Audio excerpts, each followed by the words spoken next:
methods of preserving food and storing food. So commercial method में सबसे पहले हमारा आता है कैनिंग, फ्रीजिंग, केमिकल्स और इरेडिएशन. सो कैनिंग में हम क्या करेंगे, various foods example fruit juices, milks and baby foods, soups and fish are preserved by canning.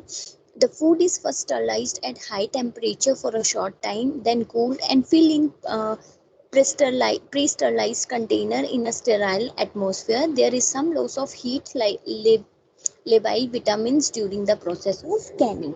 So canning एक ऐसी प्रोसेस है जिसमें हम क्या करते हैं, बहुत सारे ऐसे फूड्स हैं जो कैन में आते हैं, लाइक जूसेस हो गए, हमारा मिल्क हो गया, हमारे बेबी फूड्स हो गए, सूप्स हो गए और फिश हो गए. तो उनको हम प्रिजर्व कर सकते हैं बाय कैनिंग. उनको हम अच्छे से कैन करके तो उनको हम प्रिजर्व कर सकते हैं. जो हम कैंड फूड होता है हमारा, वो फर्स्ट क्या होता है, सबसे पहले वो स्टरलाइज करते हैं उसको at a high temperature which require 275 to 350 degree Fahrenheit of a temperature. उसमें उसको स्टरलाइज करेंगे फॉर अ शॉर्टर पीरियड. उसके बाद उसको क्या करेंगे, जब वो एक बार हाई टेम्परेचर में स्टरलाइज्ड हो गया, उसके बाद उसको कूल डाउन करेंगे और फिर उसके बाद उसको क्या करेंगे, जिसको हमने पहले कंटेनर्स लेंगे, जिनको हमने पहले से ही स्टरलाइज करके रखा है, उन कंटेनर्स में उसको फिल कर देंगे और फिर क्या करेंगे, उस कंटेनर में उनको प्री स्टरलाइज कंटेनर में स्टीराइल एटमॉस्फेयर मतलब हमें एसेप्टिक टेक्निक के साथ हमें क्या है, जो भी चीज़ है वो स्टरलाइज्ड है तो हमें उसी वे में उसको अच्छे से पैक करना है. और जब हम पैक करते हैं तो ड्यूरिंग दैट प्रोसेस उसमें क्या होता है, थोड़े से जो हमारे विटामिन्स होते हैं उनका जो है वो लॉस हो जाता है, बट बाकी जो न्यूट्रिएंट्स हैं वो उसमें प्रिजर्व्ड रहते हैं, उसमें कोई लॉस नहीं होता.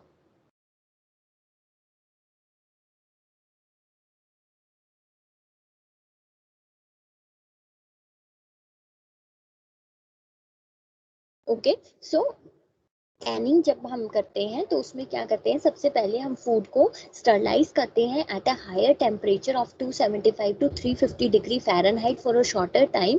उसके बाद उसको कूल डाउन करेंगे और उसके बाद हम उसको प्री स्टरलाइज कंटेनर जो होते हैं उसमें पैक कर देंगे इन अ स्टेराइल एटमॉस्फेयर. और जब भी हम ये कैनिंग की प्रोसेस करते हैं उस टाइम पे क्या होता है, जो भी हमारे प्रोडक्ट्स होते हैं उनमें से कुछ विटामिन जो होते हैं वो क्या है, लॉस हो जाते हैं. किस वजह से, बिकॉज वो हीट लाएबल नहीं होते, उस वजह से जब उनको हीट मिलती है तो वो विटामिन्स वहां से लॉस हो जाते हैं, बट अदर न्यूट्रिएंट्स जो होते हैं वो हमारे फूड में रह जाते हैं. Next comes to freezing. Sorry. Freezing. Number of food example fruit, vegetable, meat and fish are preserved by the freezing technique. At 0 degree Fahrenheit, vegetables can be preserved for 8 to 10 months and meat for about 3 months. तो हमारे पास ऐसे बहुत ज़्यादा foods हैं जिनको हम preserve करके रख सकते हैं बाय फ्रीजिंग टेक्निक. जैसे कि हमारे फ्रूट्स हैं, वेजिटेबल्स हैं, मीट हैं, फिश हैं, हम उनको प्रिजर्व कर सकते हैं for a longer period. 0 degree Fahrenheit पे अगर हम अपने वेजिटेबल्स को रखें तो हम उनको 8 to 10 मंथ्स के लिए प्रिजर्व कर सकते हैं. और 0 डिग्री फ़ारेनहाइट पे ही अगर हम मीट या फिश को रखें फॉर 3 मंथ्स के लिए हम उनको प्रिजर्व करके रख सकते हैं. पर मोस्टली जो हमारे नॉर्मल लाइफ है उसमें हम वेजिटेबल्स को कभी भी प्रिजर्व करके नहीं रखते हैं. Then next comes to chemical. Certain chemicals such as benzoic acid and sodium benzoate may be used for preservation. But their use is strictly limited by government regulations which prohibited the use of chemicals for preserving food. Certain कुछ chemicals हमारे पास ऐसे हैं जैसे कि benzoic acid और sodium benzoate जो हम use कर सकते हैं अपने food को preserve करने के लिए, but chemicals को food preservation के लिए use करना is strictly prohibited by the government regulations. Government की तरफ से हमें मतलब वो स्ट्रिक्टली प्रोहिबिट कर दिया है उन्होंने कि हम केमिकल्स को यूज नहीं कर सकते अपने फूड को प्रिजर्व करने के लिए. वैसे there are some chemicals that are available in the market जिसकी वजह से हम फूड को प्रिजर्व कर सकते हैं, जैसे कि हमारे पास बेंजोइक एसिड है या फिर सोडियम बेंजोएट है. Then irradiation. Microorganisms are destroyed by gamma rays. Wheat, potato and onions may be preserved by irradiation. तो माइक्रो ऑर्गेनिज्म जो होते हैं मेनली हम उनको डिस्ट्रॉय कर सकते हैं. कैसे? गामा रेज हो गया, गामा रेज की वजह से हम उनको प्रिजर्व कर डिस्ट्रॉय कर सकते हैं। वीट, पोटैटोज एंड अनियंस में बी प्रिजर्व बाय इरेडिएशन। और जो हमारे वीट हैं, पोटैटोज हैं, अनियंस हैं, हम उनको प्रिजर्व करके रख सकते हैं by the with the help of, और you can say by irradiation हम उनको प्रिजर्व करके रख सकते हैं।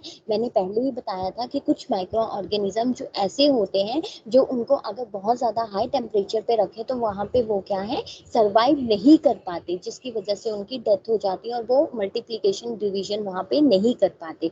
तो हम इरेडिएशन की हेल्प से भी फूड को प्रिजर्व कर सकते हैं। Principle in methods of cooking and serving from preservation of nutrients. तो जनरल प्रिंसिपल्स हैं इसके कुछ। Plan the daily diet for the family so that it contains food from each of 5 food groups. The diet should be varied to make it more appetizing. So हमें क्या है, diet जो है हमें अच्छे से अपनी फैमिली के लिए प्लान करनी है। हर फैमिली मेंबर को कंसीडर करके we have to plan the daily diet for the family. कि ऐसा नहीं है कि अपनी पसंद से ही सबके लिए सब कुछ बना दिया, नहीं, हमें हर फैमिली मेंबर की रिक्वायरमेंट्स के हिसाब से उनको कंसीडर करके उनकी जो ज़रूरतें हैं उसके हिसाब से हमें खाना बनाना है। एंड जब भी हम कोई भी मील या कोई डाइट प्लान करते हैं तो हमें जो भी हमने 5 फूड ग्रुप्स पढ़ा था उसमें से हमें सारे फूड जो हैं उसमें कंटेन होने चाहिए, या फिर उसमें you can add all the 5 food groups जो हैं वो हम उसमें ऐड कर सकते हैं। और डाइट जो है वो ऐसी होनी चाहिए कि उसमें बहुत सारा वेराइटी भी हो, प्लस वो बहुत ज़्यादा एपेटाइजिंग भी लगे, जिससे क्या है उस फूड की जो कंजप्शन है वो ज़्यादा हो सके। Buy food which are in season because they will cheaper and plenty. Try to buy at least one that can be served raw. तो क्या है, हमें ऐसे फूड बाय करने हैं जो सीजन में इजीली मिल जाते हैं, और वो क्या है उनकी जो अवेलेबिलिटी है वो भी सीजन में बहुत ज़्यादा होगी, प्लस वो हमें जो है वो चीपर मिलेंगे, मतलब बहुत ज़्यादा सस्ते रेट में मिलेंगे। तो हमें ऐसा फूड बाय करना है जो सीजनल हो और उसको हम अच्छे से खरीद सकते हैं, और उसको हम बल्क में भी खरीद सकते हैं अगर वो हमें चीपर रेट में मिल रहा है, जिससे क्या होगा हम उसको प्रिजर्व करके भी रख सकते हैं। Select fruit and vegetable which look fresh by just enough for 1 day. Fruit और वेजिटेबल्स अगर तुम लेने जा रहे हो तो तुम्हें ये देखना है कि वो जो वेजिटेबल्स और फ्रूट्स तुम ले रहे हो वो तुम्हें फ्रेश होने चाहिए। और ऐसे तुम वेजिटेबल्स और फ्रूट अगर तुम ले रहे हो, डेली कंजप्शन करते हो, तो तुम्हें जब भी उसको बाय करने जा रहे हो तो ऐसे बाय करो कि वो एक दिन के लिए इनफ हो, उसके बाद तुम दोबारा से उस चीज़ को परचेज कर सकते हो। डिस्कार्ड एनी डैमेज और decayed portion and store in a well ventilated container और food safe in a cool place from the direct sun. Keep potatoes and onion open in a dry place. तो जो भी हमारा, जैसे हम मान लो कुछ भी वेजिटेबल या फ्रूट लाए हैं, फॉर एग्जांपल हम मैंगो लाए हैं, मैंगो में से हमने एक मैंगो हम उसकी कंजप्शन करने लगे हैं, पर हमने देखा कि उसका कुछ पार्ट जो है वो खराब हो गया है। तो ऐसा नहीं है कि उस पूरे मैंगो को ही हम वेस्ट कर देंगे, नहीं, जो उसका डिकेड पार्ट है, जो उसका गंदा पार्ट है या डैमेज पार्ट है, हम उसको कट करके फेंक देंगे, और बाकी जो है या तो उसके अगर तुम्हें कंज्यूम करना है तो उस टाइम पे कर लो, अदरवाइज उसको हम अच्छे से प्रिजर्व करके भी कूल प्लेस पे या जहाँ पे भी वो अच्छे से प्रिजर्व रह सकता है हम उसको अच्छे से वहाँ पे रख देंगे। पोटैटोज और अनियंस को अगर हमें for a longer time preserve करना है तो हम उनको अच्छे से ओपन स्पेस में खोल के ड्राई स्पेस में हम उनको रख सकते हैं। Clean and wash the vegetable or fruit before cutting to preserve nutrient. Don't soak cut vegetables in water. हमें वेजिटेबल और फ्रूट को अच्छे से वॉश करना है, अच्छे से क्लीन करना है, बट बिफोर कटिंग, कट करने से पहले, ताकि उसमें जो न्यूट्रिएंट्स हैं वो वैसे ही प्रिजर्व्ड रह जाएं। अगर हम उनको वेजिटेबल्स को कट करके या फ्रूट्स को कट करके धोते हैं तो उनके जो न्यूट्रिएंट्स होते हैं कहीं ना कहीं वो रिमूव हो जाते हैं। तो ऑलवेज क्लीन और wash the vegetables before cutting, ताकि उसमें जो न्यूट्रिएंट्स हैं वो प्रिजर्व्ड रहें। Well scrubbed vegetables and fruits do not to be peeled or scraped before cooking or eating. Vegetables such as potato cooked with their skins retain more nutrients. तो जो well scrubbed vegetables होते हैं, मतलब जिनकी अच्छी वाली वो होती है, बाहर की कवरिंग्स अच्छी होती हैं, उन चीज़ों को पील करने की ज़रूरत नहीं होती है, या हम उनको विदाउट स्क्रैप किए हुए ही या उनको बाहर निकाले, मतलब उनकी बाहर की स्किन को निकाले हुए भी हम उनको कुक कर सकते हैं या फिर उनको ईट कर सकते हैं। वेजिटेबल्स जैसे कि पोटैटोज होते हैं, मेनली हम पोटैटोज की स्किन निकाल के ही हम घरों में बनाते हैं, पर कुछ लोग होते हैं जो विदाउट उसको अच्छे से धो के उसकी स्किन के साथ ही उसको कुक करते हैं। अगर हम उसकी स्किन के साथ उसको कुक करते हैं तो उसमें क्या होता है, बहुत ज़्यादा न्यूट्रिएंट्स जो है वो हमें और मिल जाते हैं। Clean and cut vegetable just before cooking or serving raw in order to preserve nutrients. जब भी तुम्हें लगे कि तुम्हें अब सर्व करना है, चाहे वो वेजिटेबल्स अगर तुम्हें कुक करने हैं या तुम्हें कोई फ्रूट सर्व करना है, उसी टाइम पे तुम्हें इमीडिएटली उनको कट करना है, ताकि क्या है उनके जो न्यूट्रिएंट्स हैं वो प्रिजर्व होके रहेंगे। ऐसे नहीं है कि जो चीज़ तुम्हें शाम को खानी है तुम सुबह ही कट करके उनको रख दो और पानी में डाल दो या कुछ भी कर दो, तो उससे क्या होगा, जो उसके न्यूट्रिएंट्स हैं उनको हम अच्छे से प्रिजर्व नहीं कर पाएंगे और उसकी जो न्यूट्रिटिव वैल्यू है वो कहीं ना कहीं कम हो जाएगी। Many kinds of leaves and tops of vegetables such as beetroot, radish, cauliflower, nolkol, turnip, drumstick and carrot are rich in और अदर डिशेस। बहुत टाइप्स के ऐसे लीव्स होती हैं या फिर बहुत टाइप के ऐसे लीव्स हो गई या कुछ वेजिटेबल्स हो गए, जैसे कि रेडिश, कॉलीफ्लावर, नॉल कॉल, ये मैंने फर्स्ट टाइम सुना है, टानी, ड्रमस्टिक। तो ये चीज़ें जो होती हैं ये हम क्या कर सकते हैं, इनको हम अपनी किसी भी चीज़ में इनको और ज़्यादा न्यूट्रिशियस बनाने के लिए हम इनको अपनी किसी भी चीज़ में यूज़ कर सकते हैं। जैसे हम कोई डिश बना रहे हैं तो हम उनमें इन चीज़ों को यूज़ कर सकते हैं। जैसे तुमने देखा होगा जो आलू होता है हम उन चीज़ों को बहुत ज़्यादा यूज़ करते हैं, है ना, हर चीज़ में हम उसको डाल लेते हैं, जिससे क्या होता है हमारा जो खाना है वो क्या है अच्छा लगता है, मतलब उससे जो उसकी न्यूट्रिटिव वैल्यू है वो भी इंक्रीज हो जाती है, प्लस उससे क्या होता है हमारा जो भी हम खाना खा रहे हैं या फिर जो भी है तो वो उसकी न्यूट्रिटिव वैल्यू को बढ़ा देता है।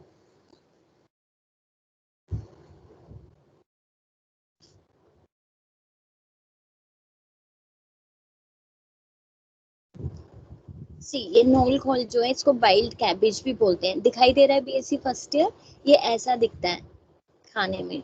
शायद हम लोग तो इसको कंज्यूम नहीं करते हैं बिकॉज मैंने ये यहाँ पे नहीं देखा है, but it's a wild cabbage, it's a kind of cabbage, ठीक है, नोल खोल जो हम पढ़ रहे थे अभी, वाइल्ड कैबेज होती है। तो इनको अगर हम अपने किसी और डिशेस में या करीज में ऐड करते हैं तो उसकी न्यूट्रिटिव वैल्यू को हम बढ़ा सकते हैं। Preserve nutrients in food during cooking by cooking with the minimum amount of water, not throwing any excess water after cooking rice or vegetables, and using any water left for making a soup or drink by adding savory or sweet seasoning. ऐसा करते हैं, मुझे नहीं पता तुम लोगों के घर में होता है या नहीं होता है, बट मेनली ऐसा होता है कि अगर किसी चीज़ का एक्सेस अमाउंट में वाटर जो है, जैसे मान लो हमने ब्लैक चने हैं, एक एग्जांपल दे दूं, उसको हमने भिगो के रखा है या उबाल के रखा है, तो उसका जो पानी बच जाता है उसको हम फेंकते नहीं है, या तो हम उसको क्या करते हैं चनों में डाल के ही उसको ग्रेवी बनाने के लिए यूज कर लेते हैं। अगर वो बहुत ज्यादा बच जाता है तो उसमें हम क्या करते हैं उसको थोड़ा सा बॉईल करके उसमें सारी स्पाइसेस एंड सॉल्ट ये सब मिला के उसको हम कंज्यूम कर लेते हैं, उससे उसकी न्यूट्रिटिव वैल्यू भी बढ़ जाती है, प्लस वो वेस्टेज होने से भी बढ़ जाता है और kind of as a soup हम उसको यूज कर लेते हैं। उसमें हम स्वीट सीजनिंग भी डाल सकते हैं, सवोरी जो भी तुम्हें डालना है उसको हम कंज्यूम कर सकते हैं। वैसे अगर तुम्हें कंज्यूम नहीं करना है तो व्हाट यू कैन डू, तुम उतना पानी डालो या उतनी ही चीज ऐड करो जितना तुम्हें यूज होना है, उससे ज्यादा अगर तुम यूज करोगे तो वो वेस्टेज होगा, तो इसीलिए इस चीज को इतना ही यूज करो जितना तुम्हें चाहिए। If cereals or dals are soaked before cooking, using the same water for cooking because it contain dissolved nutrient। वही है, अगर हमने सीरियल्स या फिर दाल को बनाने से पहले भी हम सोक करके रखते हैं, अगर हमने सोक करके रखा है तो जिस पानी में हमने उनको सोक करके रखा है हमें वही पानी हमें यूज कर लेना चाहिए, बिकॉज उस पानी में बहुत सारे डिजॉल्व न्यूट्रिएंट्स हैं। अगर हम उसको फेंक देंगे तो वो सारे न्यूट्रिएंट जो है वो सारे वेस्ट हो जाएंगे, और अगर हम उन चीजों को ही डाल देते हैं तो डिजॉल्व न्यूट्रिएंट जो है वो भी हमें मिल जाएंगे। Cooking green leafy vegetables quickly in a little boiled salted water। green leafy vegetables अगर तुम बना रहे हो तो you can use और you can cook quickly in a little boiled salted water। little boiled मतलब थोड़ा सा गुनगुना पानी जिसमें तुमने नमक डाला है, तो तुम उस पानी में भी उन चीजों को बना सकते हो। Not using soda to preserve the color of vegetable or to soften them because it destroy nutrient। अगर तुम किसी भी खाने की चीज में सोडा यूज करते हैं, बेकिंग सोडा लोग बहुत ज्यादा यूज करते हैं, अगर यूज करते हैं तो वो क्या करता है हमारे खाने के जो न्यूट्रिएंट्स होते हैं उनको डिस्ट्रॉय कर देता है। तो it's better to avoid soda to preserve the colour of vegetables और to soften the vegetable. Avoiding overcooking or refreezing vegetables or keeping them warm on a fire as these practices destroy the nutrients. हाँ, हमें overcook भी किसी चीज़ को नहीं करना चाहिए. अगर हम किसी चीज़ को overcook कर देते हैं तो ऑब्वियस है उसका एक तो टेस्ट भी चेंज हो जाता है प्लस उसके न्यूट्रिएंट्स भी खराब हो जाते हैं. या फिर हम वेजिटेबल्स को बहुत टाइम के लिए रीफ्रीज करके रखें तब उनका भी टेस्ट भी खराब होता है प्लस उनके जो सारे न्यूट्रिएंट्स होते हैं वो भी डिस्ट्रॉय हो जाते हैं. So these are the principles जो हम मेथड्स ऑफ कुकिंग में हम यूज करते हैं. तो ऐसे मेथड्स हम यूज करके हम अपने खाने को कंजप्शन ज्यादा कर सकते हैं और वेस्टेज को हम कम कर सकते हैं. Additional methods for increasing the nutrients in food. ऐसे कौन से एडिशनल मेथड हैं जिससे हम अपने फूड के जो न्यूट्रिएंट्स हैं उनको इंक्रीज कर सकते हैं. स्प्राउटिंग ये हम पढ़ चुके हैं, कल ही हमने पढ़ा था. स्प्राउटिंग पल्सेस, फर्मेंटिंग सीड्स, ये हमने यहाँ पे पढ़ा था कल.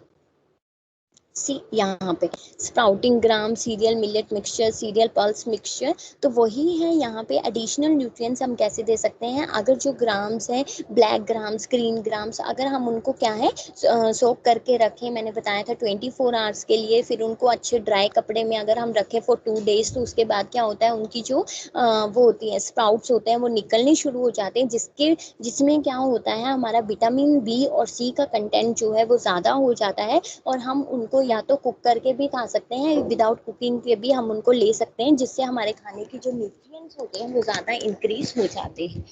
Then next comes to fermenting cereals. अगर हम फर्मेंट करके किसी भी चीज़ को रखते हैं, मेनली हमने पढ़ा था कि साउथ इंडिया में होता है जो हम इडली और डोसा बनाते हैं तो उसमें हम अपने दाल और सीरियल्स को फर्मेंट करके रखते हैं, जिसमें हमारा क्या होता है जब हम उनको फर्मेंटेशन करते हैं तो उनमें विटामिन वी का जो कंटेंट होता है वो इंक्रीज हो जाता है. तो उसमें क्या होता है हमारा जो न्यूट्रिशियस वैल्यूज होती है फूड की वो ज़्यादा हो जाती है. Mixes pulses with the serial. जब हम पल्सेस को सीरियल के साथ मिक्स करते हैं तो उसकी भी न्यूट्रिटिव वैल्यू इंक्रीज हो जाती है. As in khichdi increases the quality of protein eaten. जैसे तुम खिचड़ी बना रहे हो उसमें पल्सेस और सीरियल्स अगर तुम ऐड कर दो या वेजिटेबल्स उसमें तुम ऐड कर दो तो उससे क्या होगा, कहीं ना कहीं तुम्हारा जो खाने का टेस्ट है, फ्लेवर है, वैरायटी है, प्लस तुम्हारी जो न्यूट्रिटिव वैल्यू है वो इंक्रीज हो जाती है.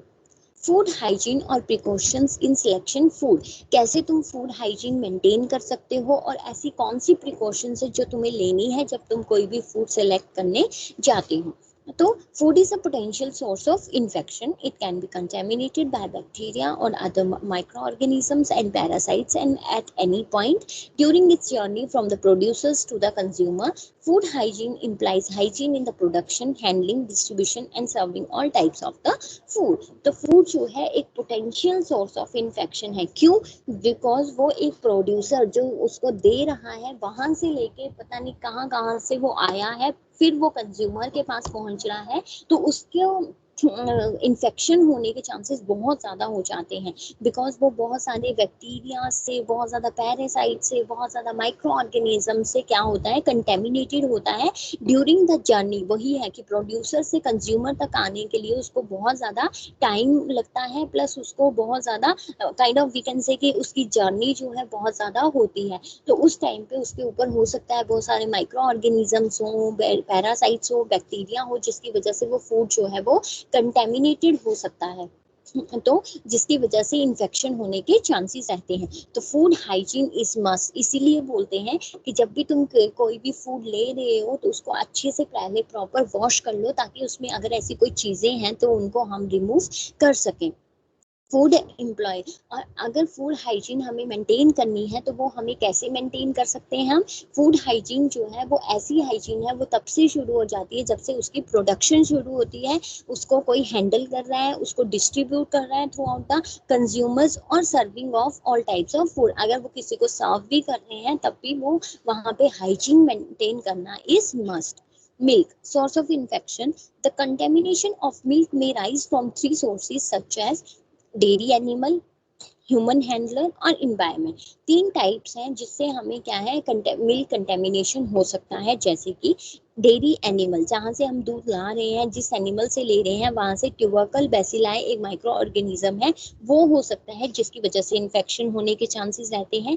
अगर कोई ह्यूमन हैंडलर है तो टाइफाइड बैसिलाई होने के चांसेस रहते हैं. और इन्वायरमेंट है तो through dust, through flies, polluted water, contaminated vessels. तो इन सब चीज़ों से हमें क्या है, इन्फेक्शन होने के चांसेस रहते हैं। तो हम इस चीज़ को कैसे कंट्रोल कर सकते हैं, कैसे हम ऐसे कौन से कंट्रोल मेजर्स हैं जिससे हम अपने मिल्क को इन्फेक्शन से बचा सकते हैं। तो बॉइलिंग ऑफ मिल्क जो है वो सबसे ज़्यादा ज़रूरी है।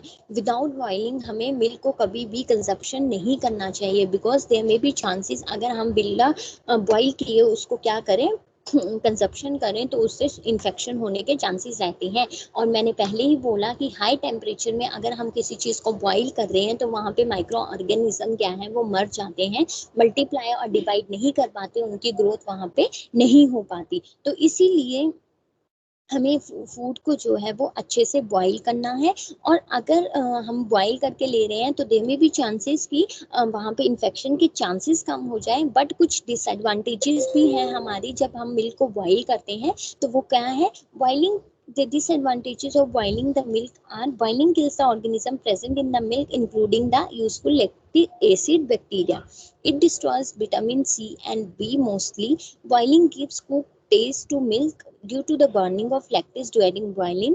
Protein in the milk are coagulated, the enzymes are destroyed. In short, boiling alters the taste, flavor and nutritive value of the milk considerably. Boiling करना is good, हमें boiling करके ही लेना चाहिए। बट कहीं ना कहीं जब हम boiling करते हैं तो उससे क्या होता है, हमारे जो माइक्रो ऑर्गेनिजम्स हैं वो तो किल हो ही जाते हैं, बट उसके साथ साथ जो हमारा लैक्टिक एसिड होता है यूजफुल वाला, वो भी उससे क्या है रिमूव हो जाता है। प्लस उसमें क्या है, विटामिन सी और बी जो होता है वो भी उसका मोस्ट ऑफ द पार्ट उसका जो है वो भी डिस्ट्रॉय हो जाता है। प्लस हम उसका जो टेस्ट है, उसका जो फ्लेवर है, कहीं ना कहीं वो भी सारा जो है वो डिस्ट्रॉय हो जाता है और उसकी न्यूट्रिटिव वैल्यू जो है वो भी कम हो जाती है।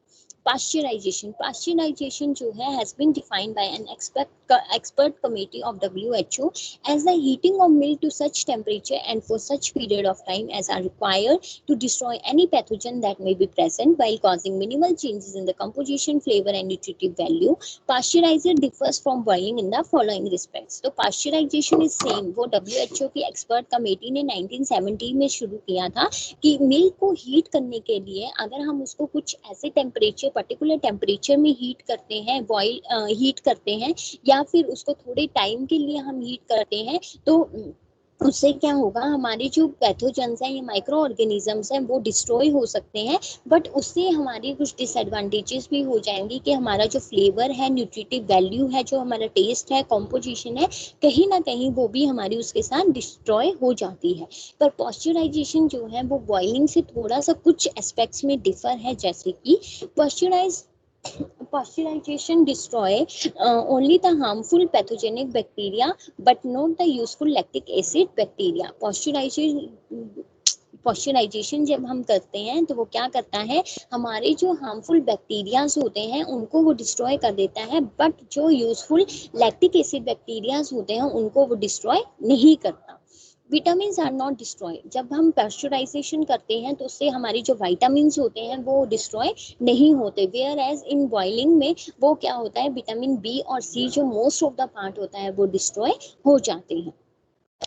Pasteurization causes only minimal change in protein and sugar. It is the simplest, safest and the cheapest method rendering milk safe. तो हमारा जो पॉस्चराइजेशन है वो एक इफेक्टिव मेथड है, सिंपल मेथड है और चीप मेथड है, जिससे क्या होता है, हमारे कुछ चेंजेस तो हमारे आते ही हैं, बट जो हमारे प्रोटीन और शुगर है मेनली उसमें थोड़े से चेंजेस आते हैं as compare to boiling. Boiling जब हम करते हैं तो उसमें क्या होता है, हमारा टेस्ट, फ्लेवर, जो भी न्यूट्रिटिव वैल्यू होगी वो सारी कहीं ना कहीं ऑल्टर हो जाती है। बट जब हम पास्चराइजेशन करते हैं तो उसमें हमारे कुछ चेंजेस जो है हमारी शुगर और हमारे प्रोटीन में आते हैं। तो यही डिफरेंस है बॉइलिंग और पास्चराइजेशन में। Then next is the phosphatase test. Phosphatase test is employed to find out if the milk has been properly pasteurized or not. The test is based on the principle that the enzyme phosphatase, which is present in raw milk, is destroyed during pasteurization. If phosphatase enzyme is present after pasteurization, it indicates that the milk has not been properly pasteurized. So हम एक test से भी हम check कर सकते हैं, phosphatase test होता है जिसमें हम ये चेक करते हैं कि जो मिल्क हम ले रहे हैं क्या वो अच्छे से पॉस्चराइज हुआ है या फिर नहीं हुआ है। ये एक प्रिंसिपल पे बेस होता है कि जो हमारे मिल्क रॉ मिल्क होता है जब हमने उसको बॉइल पॉस्चराइज कुछ नहीं किया है तो उसमें हमारा एक एंजाइम होता है फॉस्फेटेज, वो प्रेजेंट होता है। तो जब हम अपने मिल्क को पॉस्चराइज करते हैं तो वो जो एंजाइम होता है वो क्या है, डिस्ट्रॉय हो जाता है। तो फॉस्फेटेज टेस्ट से हम ये देखते हैं कि पॉस्चराइजेशन होने के बाद अगर फॉस्फेटेज एंजाइम उसमें प्रेजेंट है, इट मीन्स कि हमारा जो मिल्क है वो अच्छे से पॉस्चराइज नहीं हुआ है। अगर वो एंजाइम जो प्रेजेंट नहीं है तो इट मीन्स हमारा जो मिल्क है वो अच्छे से पॉस्चराइज हो गया है और हम उसको यूज कर सकते हैं। Next comes to meat. Meat में क्या आता है, मीट में हमारा आता है the term meat include various tissue of animal origin. Meat can be a source of infection if it is bad or unwholesome. तो मीट जो है तुम्हें पता है वेरियस टिश्यूज होते हैं इसमें एनिमल ओरिजिन के, किसी भी चीज का हो सकता है जिससे कहीं से भी इन्फेक्शन होने के चांसेस रहते हैं। मीट बोन डिजीजेस कौन कौन से होते हैं और उनके कॉजेटिव ऑर्गेनिजम्स कौन कौन से हैं। Tapeworm, Taenia solium, Taenia सेजिनाटा, ट्रेकिनिला spiralis और फेसियोला हिपैटिका। तो ये सारे ऑर्गेनिजम्स जो हैं वो हमें याद करने की ज़रूरत नहीं है, बट ऐसे ऑर्गेनिजम्स की वजह से हमें क्या है, इन्फेक्शन होने के चांसेस रहते हैं। बैक्टीरियल में एंथ्रेक्स हो सकता है, ट्यूबरकुलोसिस हो सकता है, एंटीनोमायोकोसिस हो सकता है, एक्टिनोमायोकोसिस हो सकता है और फूड पॉइजनिंग होने के चांसेस रहते हैं। तो अगर टेपवर्म उसमें है तो ऐसे पॉजिटिव ऑर्गेनिजम्स की वजह से हमें ये चांसेस होते हैं। प्लस हमें अगर बैक्टीरियल इन्फेक्शंस वहाँ पे हैं तो उसकी वजह से हमें एंथ्रेक्स, ट्यूबरकुलोसिस, फूड पॉइजनिंग या फिर एक्टिनोमायोकोसिस होने के चांसेस रहते हैं। एक्टिनोमायोकोसिस तुमने नहीं सुना होगा। एक्टिनोमायोकोसिस जो है ये क्या है, एक रेयर डिजीज होता है, इन्फेक्शियस डिजीज होता है जो हमें किसी भी बैक्टीरिया के स्प्रेड से होता है। और वो मतलब अगर हम किसी भी एनिमल का टिश्यू जो है अगर वो हम ले लें तो उसकी वजह से हमें ये हो जाता है। साइंस ऑफ गुड मीट, हमें कैसे पता चलेगा कि मीट जो है वो अच्छा है, हम उसको ले सकते हैं या नहीं ले सकते हैं। तो करेक्टरिस्टिक्स हैं गुड मीट की, कलर, टच एंड स्मेल। हम कलर से पता कर सकते हैं, टच से पता कर सकते हैं और स्मेल से भी हम पता कर सकते हैं। This should not B pail pink और डीप पर्पल। जब भी हम मीट लेने जा रहे हैं तो वो पेल पिंक कलर का नहीं होना चाहिए और डीप पर्पल कलर का भी नहीं होना चाहिए। Meat should be firm and elastic to touch, it should not be greasy और स्लिमी। जब भी हम मीट लेने जाएं तो वो फर्म और इलास्टिक होना चाहिए, वो ग्रीसी और स्लाइमी नहीं होना चाहिए। ग्रीसी और स्लाइमी होगा तो वो हमें मीट नहीं लेना है, बिकॉज वो बैड उसका है, क्वालिटी का है। The odour should be agreeable. और ओडोर तुम्हें पता है अगर गंदी स्मेल आएगी तो कोई भी उस चीज को नहीं लेगा। तो जब भी तुम लेने जा रहे हो तो स्मेल अगर उसकी तुम्हें लग रहा है कि एग्रीड हो तुम, कि अच्छी है, तभी उस मीट को तुम्हें परचेज करना है। Understood BSc? BSc understood?